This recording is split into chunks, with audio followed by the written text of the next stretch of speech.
તો મેં સ્પેશિયલ એમની હાટુ થઈને નવી તવી લીધી છે, જબરદસ્ત. 5-10 મિનિટમાં ખાવાનું બનીને થઈ જાય રેડી, કુકરની જરૂર નહીં પડે એમાં. અને હવે આપણે આની અંદર નાખીએ થોડુંક નમક. મીઠું નાખીએ ને એટલે આ કાંદા ટમેટા જલ્દી ગળી જાય, આમ બહુ પેલી નહીં કરવી પડે, રાહ નહીં જોવી પડે. અને આપણે મસાલામાં જીરું પાવડર, હલ્દી પાવડર, હિંગ, પછી મેથી છે, પીસેલી મેથી, રાઈ, આખી મેથી પણ છે.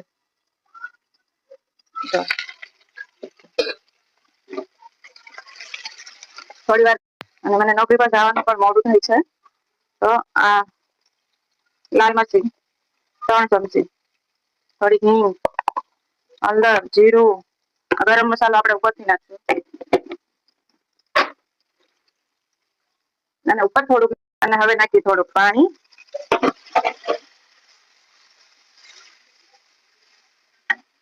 મસાલો થોડી વાર પાકવા દઈએ એટલે પછી ઢાંકણું બંધ.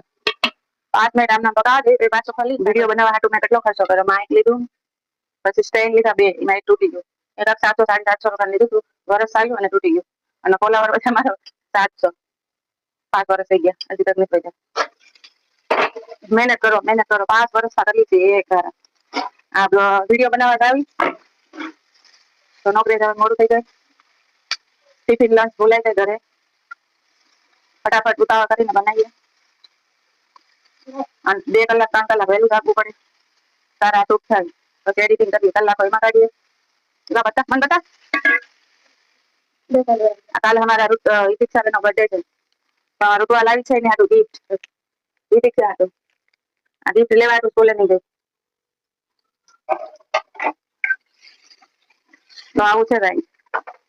વિડીયો બી બનાવો, નોકરી બી કરવી, છોકરાઓને સ્કૂલ લેવા જવું, ઘર સંભાળવું, અને પાછા તમે લોકો કેવો આખો દિવસ ઘરે રહો છો તો શું કરો છો તમે બતાવો.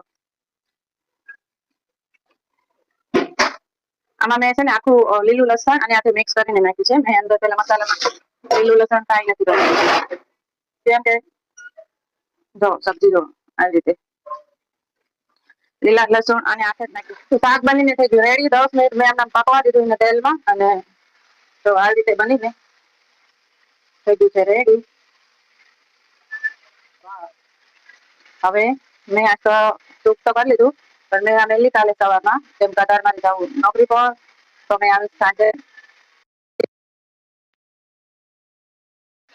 ટાઈમ મળશે તો કાલ પાછી વિડીયો બનાવીશ. ને તો 2 દિવસમાં 7 તારીખે ચાંદની મળે, લગ્નની સીઝન, તો આમાં ચણિયા ચોળીમાં તો ફૂલ ભીડ હોય.